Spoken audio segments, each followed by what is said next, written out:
السلام علیکم ویورز، بسم اللہ الرحمن الرحیم۔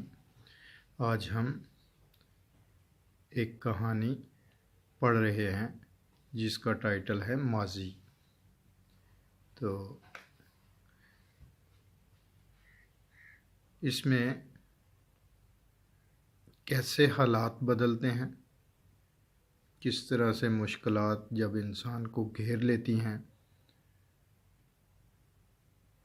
اس بارے میں یہ دردناک کہانی ہے۔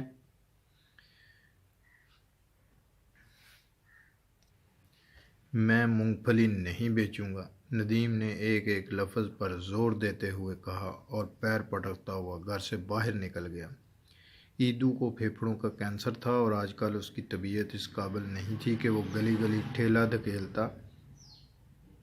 ڈاکٹر نے اسے زیادہ چلنے پھرنے اور مشقت کرنے سے روک دیا تھا۔ اس کی بیوی نسیمہ نے کہا کہ میں کچھ گھروں میں جا کر برتن اور کپڑے وغیرہ دھو لوں گی، اس طرح گھر کا گزارا ہو جائے گا، لیکن ان کے بڑے بیٹے زبیر نے ایسا کرنے سے روک دیا۔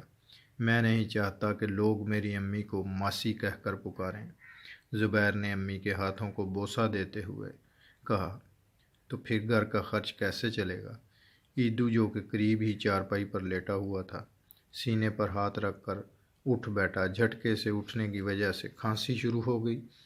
زبیر اور نسیمہ تیزی سے ایدو کے قریب آئے اور اس کی کمر اور پیٹھ سہلانے لگے۔ آپ فکر نہ کریں، زبیر نے چارپائی کی چادر درست کرتے ہوئے کہا، آج سے ہم دونوں بھائی مونگ پھلی بیچیں گے۔ کون دونوں بھائی؟ ندیم جو کہ قریب ہی بیٹھا پڑھنے میں مصروف تھا اور اب تک ہونے والی گفتگو سے لا تعلق لگ رہا تھا، گردن اکڑا کر بولا اور مونگ پھلی بیچنے سے انکار کر کے کمرے سے باہر چلا گیا تھا۔ اس گھرانے کے اچھے دنوں کو کسی کی نظر لگ گئی تھی۔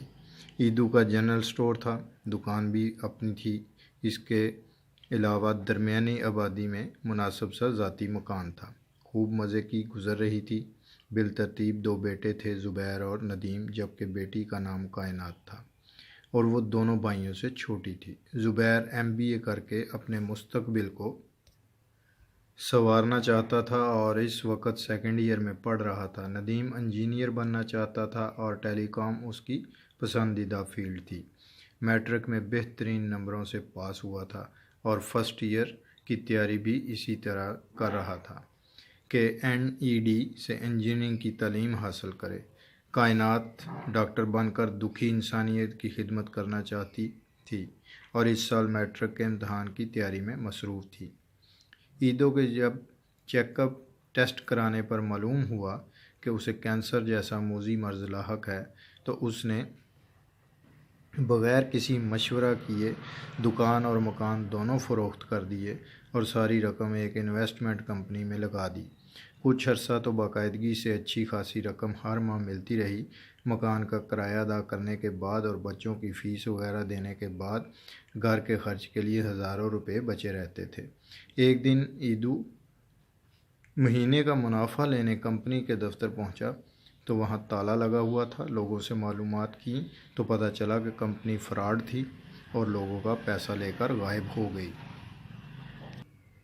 کئی گھرانے تباہ ہو گئے۔ بہت سے ریٹائر افراد اور بیوہ خواتین نے اپنی تمام پونجی کمپنی کے حوالے کر دی تھی، اس امید پر کہ اپنی رقم محفوظ اور برقرار رہے گی، جبکہ ہر ماہ ملنے والے منافع سے گھر کا خرچ چلتا رہے گا۔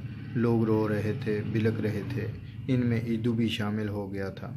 دوسرے بہت سے لوگوں کی طرح اس کی بھی دنیا اجڑ گئی تھی۔ بیماری کے ساتھ ساتھ اس پر غم اور سوچوں کا پہاڑ ٹوٹ گیا تھا۔ مکان کا کرایہ کہاں سے آئے گا، بچوں کے اسکول اور ٹیوشن کی فیس، گھر کا خرچہ اور سب سے بڑھ کر انتہائی مہنگا اس کا علاج، یہ کیا ہو گیا؟ وہ سر پکڑ کر بیٹھ گیا۔ انشاءاللہ تعالی نیکسٹ ویڈیو میں نیکسٹ ایپیسوڈ کے ساتھ ملیں گے۔ اللہ حافظ۔